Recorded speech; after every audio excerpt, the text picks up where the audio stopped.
Раскината е политичката врска помеѓу ВМРО ДПМН и градоначалничката на град Скопје Даниела Арсовска.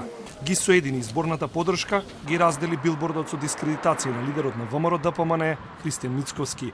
Партијата која ја пружеше поддршка денеска ја обвини дека таа е во нова врска со политичкиот опонент СДСМ. Испратија и честитки. Арсовска веќе нема никаква врска со ВМРО ДПМН.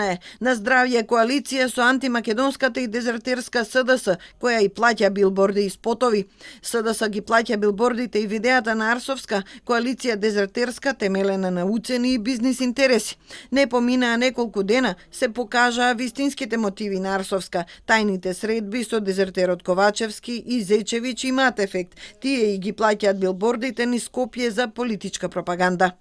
136 многу нули снопчиња евра слика на председателот на ВМРО ДПМН Христијан Мицковски. Тема проектот за пречистителната станица за град Скопје.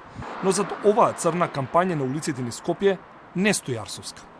Немам коментари никакви, не ме интересира политика, ме интересира интересот на граѓаните и заштитата на она кој што го кажа во самиот почеток. Сметам дека треба да реализираме проекти во нивен интерес, да превенираме секаква можна саботажа и злоупотреба. Не обвинуваа дека сте ги нарачале? Не. Немам нити таква моќ, немам ниту средства, ниту правам такви нарачки, ниту имам зошто.